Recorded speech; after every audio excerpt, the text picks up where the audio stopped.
नमस्ते। मैं रेनोस वैकिस, विश्व बैंक में प्रमुख अर्थशास्त्री और accelerating development ideas for impact का आपका मेजबान हूं। यह आपका सामान्य पॉडकास्ट नहीं है। ये आर्थिक विकास के लिए विश्व बैंक संस्थान द्वारा आपके लिए लाई गई एक एआई संचालित बातचीत है, जहां हम एक लक्ष्य को ध्यान में रखते हुए नवीनतम शोध को उजागर करते हैं, बड़े विचारों को वास्तविक दुनिया के प्रभाव में बदलना। चलो शुरू करते हैं। परिचय के लिए धन्यवाद रिनोस। आज हम अगोरा 25 Africa growth and opportunity research and action से आगे बढ़ रहे हैं। ये इसका पहला एडिशन था, वर्ल्ड बैंक ग्रुप द्वारा पलेर्मो में आयोजित। पिछले एपिसोड में हमने एनर्जी पर बात की थी। आज का विषय है एग्रीकल्चर। और ये साफ समझना जरूरी है कि अगोरा का असली मकसद क्या था। ये कोई टिपिकल कॉन्फ्रेंस नहीं था। इसे इस तरह डिजाइन किया गया था कि लोग मिलकर सॉल्यूशंस को क्रिएट करें, यानी अलग अलग सेक्टर्स के लोग साथ आकर अफ्रीका की डेवलपमेंट चैलेंजेस पर काम करें। इसमें एग्री कनेक्ट, मिशन 300 और इटली का मैटी प्लान जैसे इनिशिएटिव्स भी सामने आए। तो यहाँ एक तरह का टेंशन दिखता है। अफ्रीका में अब भी वर्कफोर्स का एक बड़ा हिस्सा एग्रीकल्चर में काम करता है। ये गरीबी से बाहर निकलने का सबसे भरोसेमंद रास्तों में से एक माना जाता है। फिर भी ये लगातार कम प्रदर्शन करता है। प्रोडक्टिविटी कम है, मार्केट्स भरोसेमंद नहीं है। पोटेंशियल तो मौजूद है, बस उसे सही तरह से इस्तेमाल नहीं किया जा रहा। और यही वो जगह है जहां अगोरा ने शुरुआत की, पूरे नजरिए को बदलकर। एग्रीकल्चर को सिर्फ एक सेक्टर की तरह नहीं देखा गया, बल्कि एक सिस्टम की तरह समझा गया, जिसमें मार्केट्स, फाइनेंस, एनर्जी, क्लाइमेट और इंस्टीट्यूशन सब एक साथ मिलकर काम करते हैं। इससे फोकस बदल जाता है, क्योंकि समस्या सिर्फ फार्म लेवल प्रोडक्टिविटी की नहीं है। एक किसान ज्यादा उत्पादन कर सकता है, लेकिन अगर स्टोरेज ठीक नहीं है, प्राइसेस बहुत वॉलेटाइल हैं और प्रोडक्ट सही से मूव नहीं हो पा रहे हैं, तो वो उत्पादन कभी इनकम में नहीं बदल पाता। सही कहा। तो ट्रांसफॉर्मेशन का मतलब है सही तरह से चलने वाले मार्केट्स, भरोसेमंद सप्लाई चेन्स और क्रेडिबल पॉलिसी। सिर्फ बेहतर सीड या इनपुट से काम नहीं चलेगा, पूरे सिस्टम को बदलना पड़ेगा। और यही हमें कॉन्फ्रेंस की सबसे दिलचस्प आइडियाज में से एक तक ले जाता है, हिडन मिडल। जरा विस्तार से समझाएं। फार्म से लेकर कंज्यूमर तक के बीच की सारी चीजें, aggregation, cold chain, storage, processing, transport, wholesale, retail, यहीं पर असली जॉब क्रिएशन और वैल्यू एडिशन हो रहा है। लेकिन पॉलिसी में इसे लगभग पूरी तरह नजरअंदाज किया जाता है। ये काफी दिलचस्प है, क्योंकि अक्सर वही छोटे और मझले एंटरप्राइजेज इन गैप्स को भरते हैं। एग्रीगेशन, क्रेडिट और क्वालिटी कंट्रोल जैसी सुविधाएं देते हैं, बिना किसी फॉर्मल पहचान या सपोर्ट के। और यही हमें अगले बड़े मुद्दे से जोड़ता है, रीजनल इंटीग्रेशन। भले ही प्रोडक्शन हो रहा हो, लेकिन बॉर्डर्स के पार फूड को ले जाना अब भी काफी मुश्किल है।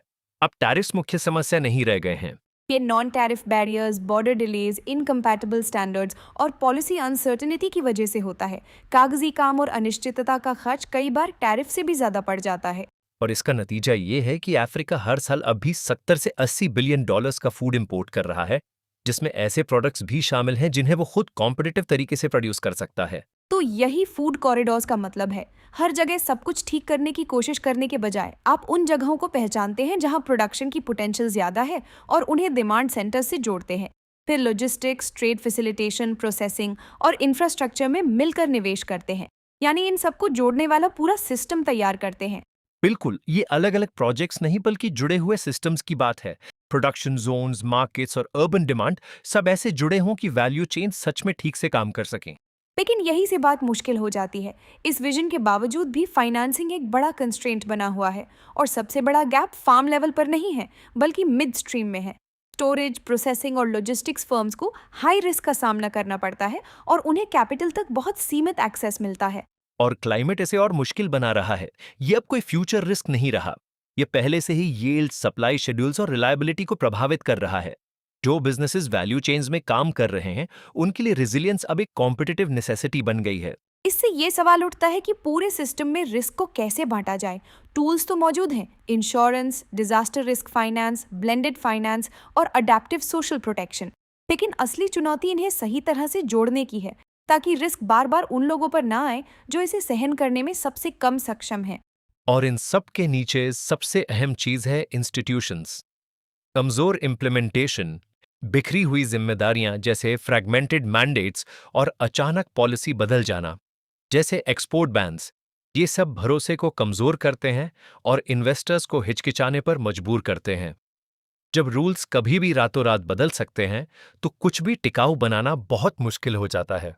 इसीलिए इंस्टीट्यूशनल क्रेडिबिलिटी और पॉलिसी प्रिडिक्टेबिलिटी बार बार एक बुनियादी चीज के रूप में सामने आ रहे थे। ये कोई एक्स्ट्रा अच्छी बात नहीं बल्कि जरूरी शर्तें हैं। इनके बिना अच्छे से बनाए गए इन्वेस्टमेंट्स भी स्ट्रगल करते हैं। फिर बात आती है ह्यूमन कैपिटल की।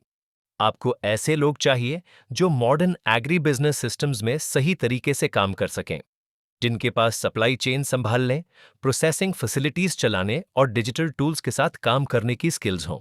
और इसका मतलब ये है कि यूथ और विमेन सिर्फ साइड पार्टिसिपेंट्स नहीं है, उन्हें केंद्र में रखना होगा। उन्हें जमीन, फाइनेंस, ट्रेनिंग और अवसरों तक असली पहुंच मिलनी चाहिए, सिर्फ फ्रेमवर्क में नाम भर के लिए नहीं।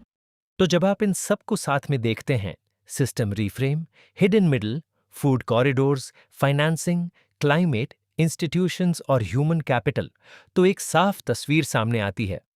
एग्रीकल्चर एक बड़ा इंजन बन सकता है ट्रांसफॉर्मेशन का, लेकिन तभी जब उसे एक पूरे सिस्टम के रूप में सपोर्ट किया जाए। और अगोरा ने साफ कहा कि एविडेंस बेस मौजूद है। हमें पता है कि egg led growth poverty reduction में काम करती है। हमें ये भी पता है कि कॉरिडोर अप्रोचेस ट्रेड के लिए काम करती हैं। और हमें ये भी पता है कि हिडन मिडल ही वो जगह है जहां असली एक्शन होता है, यानी नॉलेज मौजूद है। लेकिन असली मुश्किल सवाल अभी भी खुले हैं। आप मिडस्ट्रीम इन्वेस्टमेंट्स का जॉब्स पर असर कैसे क्वांटिफाई करते हैं? आप ऐसे फाइनेंसिंग मॉडल्स कैसे डिजाइन करते हैं जो रियल वर्ल्ड वॉलेटिलिटी में भी टिक सकें? और क्लाइमेट रिस्क को आप फेयर तरीके से कैसे डिस्ट्रीब्यूट करते हैं? और साथ ही ऐसा कैसे बनाते हैं कि वो इन्वेस्टेबल भी रहे? और शायद सबसे मुश्किल सवाल ये है कि रिफॉर्म को इम्प्लीमेंट कैसे किया जाए, क्योंकि कई बैरियर्स टेक्निकल नहीं होते, वे पॉलिटिकल होते हैं। किसको फायदा होगा, किसको नुकसान, और चेंज के लिए कोलिशंस कैसे बनाए जाए, ये सब तय करना पड़ता है। और यहीं पर अभी भी एक बड़ा गैप मौजूद है। तो अगोरा 2025 ने एक इम्पॉर्टेंट काम किया। उसने ये साफ कर दिया कि असली अपॉर्चुनिटीज कहाँ हैं। एग्रीकल्चर और एनर्जी को सेंट्रल ड्राइवर्स के रूप में देखा गया है। इन्हें अनलॉक करने के लिए जो इन्वेस्टमेंट्स, रिफॉर्म्स और इंफ्रास्ट्रक्चर चाहिए, उन्हें भी आइडेंटिफाई किया गया है। ये पहले की तुलना में एक ज्यादा क्लियर और शार्प एजेंडा है। लेकिन सिस्टम्स और इंफ्रास्ट्रक्चर सिर्फ कहानी का एक हिस्सा है। अच्छे से डिजाइन किए गए सिस्टम्स भी लोगों पर डिपेंड करते हैं, उनकी टैलेंट, स्किल्स और एंटरप्रेन्योरियल कैपेसिटी पर, जिससे वे उन्हें ग्राउंड पर सच में काम करवा सके। और यहीं से अगोरा 2026 आगे बढ़ता है। ट्रांसफॉर्मेशन का ह्यूमन डायमेंशन, यानी वो चीजें जो लॉन्ग टर्म में ग्रोथ को सस्टेन करने के लिए जरूरी कैपेबिलिटीज बनाती हैं। ये बातचीत अभी बस शुरू हुई है। अब आपकी बारी रेनोस। हमारे साथ जुड़ने के लिए धन्यवाद। आप हमारी वेबसाइट पर पूरी रिपोर्ट पा सकते हैं। बस डिस्क्रिप्शन में दिए गए लिंक पर क्लिक करें। आने वाले एपिसोड के बारे में सबसे पहले जानने के लिए सब्सक्राइब करना न भूलें।